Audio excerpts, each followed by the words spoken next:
In Dagenham, East London, Pete, the council's pest controller, has been called to a house by an old lady who seems to be sharing her garden with an extremely unwelcome visitor. Well, we've got a lady here on the corner. We've got a rat problem in the back garden by all accounts.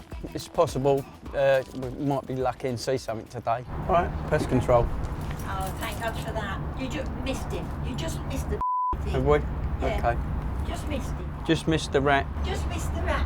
He may have missed the rat's morning constitutional, but Pete's determined to get as much information as possible on the rat's daily habits, and experience has told him the best place to start. It's always worth asking people instead of trying to go out there and find the rats or mice or cockroaches. If you ask them, they give you a narrow down because they see them all the time. Well, I don't live here, she does. So it narrows my work, it makes my job a little bit easier. The lady is only too happy to fill Pete in as to what it's like sharing her garden with the wily rodent. He came along here, Yep. crossed here, Yep. jumped over there, Yep. and went under the shed. His daughter was sitting here, Yep. and when I said, I'm sure I've seen something run by there, and she looked and said, oh ma'am, she said, there's a rat there with a baby in its mouth. Had a baby in its mouth. A young baby with no skin on. On this occasion, the information isn't too relevant, so Pete needs to investigate further himself. Oh, it's locked.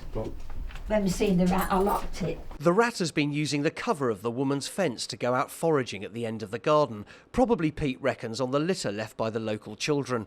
We've got a little hole there going out into the fence. There could have been kids gone, bought McDonald's, which is only up the road anyway from here.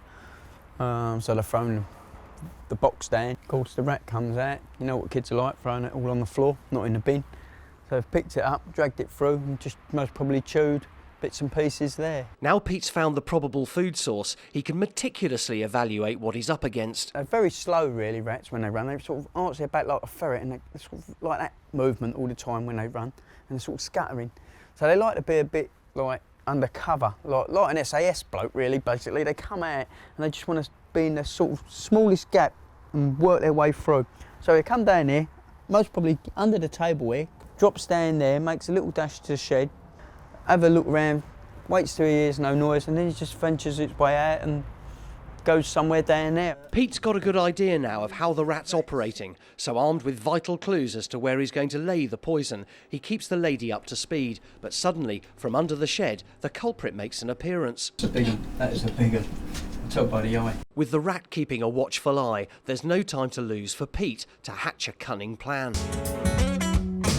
At the old lady's house, Pete, the pest controller, has conducted a diligent survey into the habits of the unwelcome rodent that's taken up residence in her garden. While Pete's in the conservatory, the rat boldly continues on his daily rounds as the old lady offers some more advice. Now, shall I tell you why they always make their home here?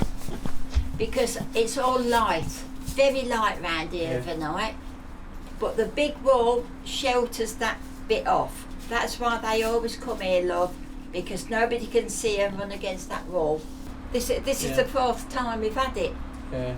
I can't stand it no more. It's either that or moving. So the pressure's on for Pete to sort the rat out for good. After all his hard work, Pete reckons that the rat has made his home under this concrete paving stone. I don't know if anything's there, but if anything is under there, it knows I'm here already. It's got two things: either bite you and stay and hold its ground. If it's got babies, you will have a problem. It will stand its ground. What I do is I gradually lift it up slowly. Well, we ain't got a rat, but we've got a frog. So after all his hard work, Pete's managed to upset a small frog, but at least he's located the hole, so Pete pops in a bag of poison and another one under the shed. The poison is only attractive to rats, so there's no danger to the frog. Job done. Another happy customer. I'll be happy when I don't see him no more. Within a few days, Pete returns to find the rat's taken the bait, and the lady can now at last have her garden back all to herself.